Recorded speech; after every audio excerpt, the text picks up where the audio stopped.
Juro por Dios desempeñar con lealtad y patriotismo el cargo de presidente de la nación. Si yo no lo hiciere, que Dios y la patria me lo demanden. Estás escuchando Política de Miércoles. Hablo de política y economía para comprender la actualidad de nuestro país. En los últimos meses, la inflación en nuestro país se viene agudizando.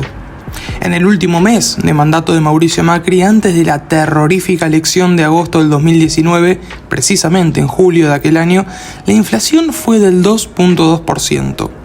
En cambio, en los últimos 3 meses de la tenencia presidencial compartida de Alberto y Cristina Fernández, junto a un ministro de Economía que no es licenciado en Economía, sino que es abogado, la inflación se muestra en alza, debido a que en noviembre y diciembre del año pasado fue del 4.9 y 5.1% respectivamente, y este año comenzó con un 6% de inflación.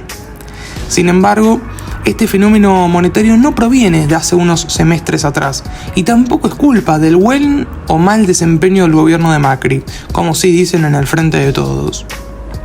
Este es un problema al que Argentina, a diferencia de muchos países del mundo, no le pudo encontrar solución. Si bien durante gran parte de la década de los 90 existió estabilidad, se agravaron otros problemas, como la desocupación y cierre de fábricas, ya que era más económico comprar algo importado que algo que se fabricaba en nuestro país. Entonces, para encontrar el posible error que cometió la Argentina, tenemos que conocer cómo era la emisión monetaria a principios del siglo pasado. En aquel entonces estaba presente el patrón oro. Esto básicamente significa que para emitir un peso se debía respaldar con oro. Era una manera de que el gobierno no emita de manera irresponsable. Durante mitad de la primera década del siglo pasado hasta fines de la década del 20, nuestro país tenía una balanza comercial positiva. Entonces, al ingresar oro a través de las exportaciones, digamos que el Estado estaba habilitado a emitir. De todos modos, el crack del 29 provocó que el presidente de aquella época, Hipólito Yrigoyen, perteneciente al radicalismo, decida cerrar la caja de conversión. Ese es el punto en donde, si bien el mundo estaba viviendo una crisis económica muy fuerte, Argentina tomó una de sus peores decisiones, obviamente viéndola con el diario del lunes tras casi 100 años. Pero cerrar la caja de conversión fue una pésima decisión, porque escuchen, durante 1914 y 1930 la devaluación fue del 3.5%. Para 1914 el dólar tenía un tipo de cambio de 2,36 y después de 15 años se ubicaba en 2,44. En la década del 30, tras eliminarse el patrón oro y crearse el Banco Central, que en otro podcast hablaré acerca de esta institución, la devaluación durante los siguientes 15 años se elevó al 66%. Esto significa un casi 20 veces más de lo que había con el sistema de respaldo.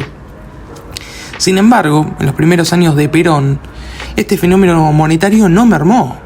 Todo lo contrario, la devaluación trepó al 275% y en sus casi 10 años de presidencia, recordemos que Perón cumplió todo su mandato y el segundo lo desempeñó ni la mitad. Totaliza 753% de devaluación del peso. Tengamos en cuenta que nuestro país hasta 1948 tenía reservas y el año siguiente ya se estaba quedando con mucho menos dinero. Por eso, el general estaba preocupado y pensaba en ingresar al Fondo Monetario Internacional, ¿no? Hoy una institución internacional tan criticada por el kirchnerismo, aunque este organismo le negó cualquier tipo de negociación por su ideología política y económica. Recordemos que Perón no apoyaba a Estados Unidos en la Segunda Guerra Mundial. Hay que tener en cuenta que el problema que hoy atravesamos como país en lo que refiere a los planes sociales y esa cultura del trabajo y esfuerzo es cada vez más difícil para encontrar. Y eso se construyó con el peronismo. ¿Pero por qué digo esto? Porque el clientelismo político en todas sus expresiones proviene de esa época. Se forjó mucho más en esa época. Por un voto a Perón te daban X cosa. A los niños le daban pelotas de fútbol, bicicletas, juguetes y además creaban un adoctrinamiento en las escuelas con esos libros Perón es mi papá y mi mamá es Evita, que posteriormente desencadenó la creación de Montoneros y la Juventud Peronista, tan conflictivas en la década de los 70. Pero todos esos gastos no los hacía Perón y Evita, eso lo sabemos muy bien. Corrían claramente a cuenta del Estado. Entonces, cuando tenés un Estado que gasta más de lo que le ingresa, es decir, déficit fiscal, genera inflación. Y esto se agudiza cuando para tapar ese déficit emitís sin control y sin respaldo, como si lo había con el patrón oro. Está más que claro que cuando vos tenés un Estado deficitario y con inflación, la pobreza va a aumentar.